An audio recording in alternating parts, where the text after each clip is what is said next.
Together, growing in faith, changing communities. Together, growing in faith, changing communities. My dear brothers and sisters, today I would like us to reflect on the Gospel of John chapter 6 from verse 24 to verse 35. And as we look at that, we will also reflect on the first reading that we just heard this morning. But let us begin with the Gospel.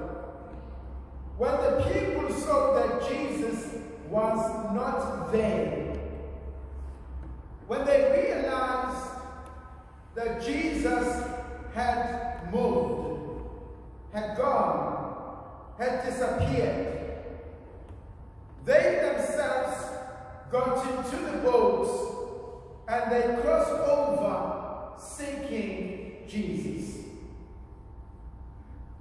I would like to stop over there and unpack that phrase. When they realized that something is wrong. When I realize that something is missing. When you realize that you are no longer happy. When you realize that your life is in danger, what do we do? And so the first thing that comes to mind is the acknowledgement that something is not okay. And upon realizing that something is not okay, I then make a move. I take a decision to try and sort things out as best as I can. And I love the positive approach that the disciples are doing. They are searching for Jesus. They move out of their comfort zone in order to go and search and to look for God. I want to argue, dear brothers and sisters, and I want to say 99.9%, you and I don't grow in our comfort zones. There's not much growth in our comfort zones because I'm sitting comfortably and everything seems to be smooth, everything seems to be sailing, and the element of growth in me is never challenged.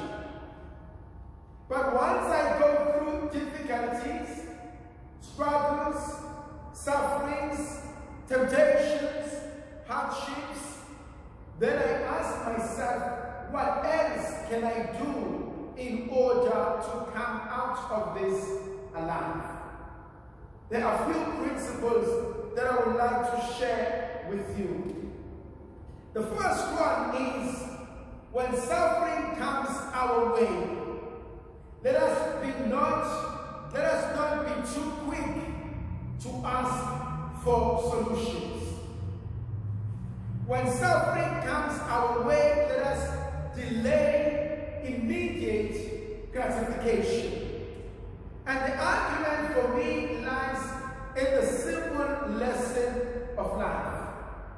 There are certain experiences, there are certain events in our own lives that over time we mature, we get better in understanding them and understanding ourselves.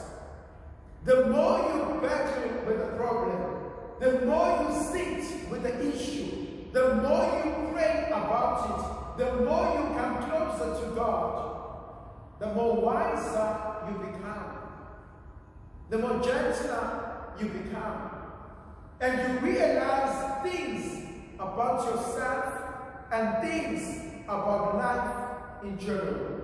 So the first principle, do not be too quick to ask for an immediate gratification. Learn to sit with the problem. Learn to sit with the issue. The second principle that I also find absolutely interesting, do not shy away from difficult situations. Allow the difficulties of life to nudge us, to push us into our finality, into our goal, into our calling.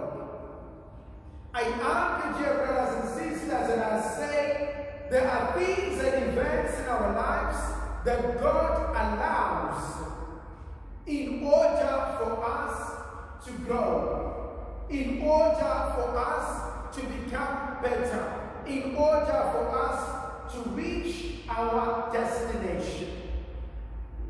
The third principle that I also find absolutely interesting as they go seeking for God. The knowledge of what is it that I want. They are searching for Jesus. They are searching for comfort. They are searching for a miracle. They are searching for closure. What are you looking for? What are you searching for? What does your family need? Lord, I stand before you. What do you want? It's three people who go and they stand in front of God. The first one, what do you want? Lord, give me wealth. The second one, Lord, what do you want? Lord, grant me wisdom. The third one, what do you want? Lord, I'm just accompanying this to you.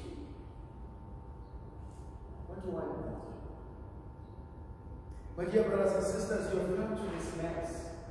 I hope you didn't come here because it's a Sunday congregation. I hope you came because you're carrying certain things. I hope you came because you're asking for certain things. I hope you came because you want to offer thanks to God. What do you want? What is it that you want the Lord to do for you? Go to the Gospels and you hear this more often than once. What must I do for you? And Bartimaeus in Mark says, Lord, that I may see again. Lord, that my son may be well again. Lord, that my daughter may come back to life. What are you searching for? The last point that I want to talk about are found in the first reading. The people are complaining against Moses and Aaron. And they say to Moses and Aaron, should you not have left us in Egypt, where there were flesh pots? We were satisfied, rather than for you to have taken us here into the wilderness and to die. The danger in there, my dear brothers and sisters, lies in the complaint that they make. Because it seems to me to be a human inclination to always find something to complain about in life.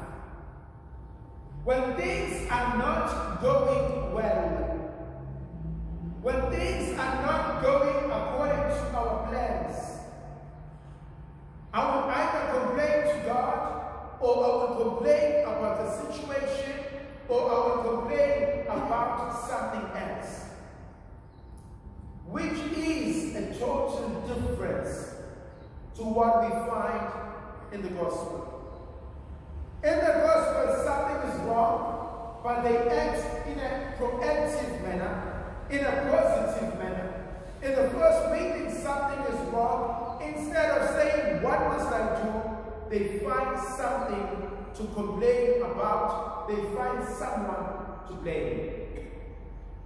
Between these two groups of people, which one do I tend to belong to? Am I the one who takes ownership?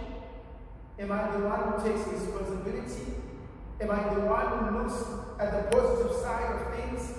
Or am I the one who tends to blame anything and everyone except myself? The second danger that I also find in the first reading is to live in a lie of good old days. It seems that we have a romantic or romanticized, nostalgic memory of the past. But if we go to the truth, the past was not as great as we remember. Because if it was great, we would not have complained in the past. What is it that the Lord is inviting us to do?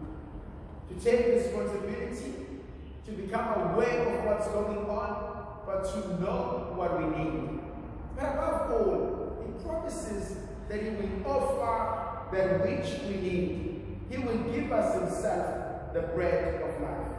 May the Virgin Mother of God continue to be with us, to protect, to bless, and to guide us, the Father, the Son, and the Holy Spirit. Amen.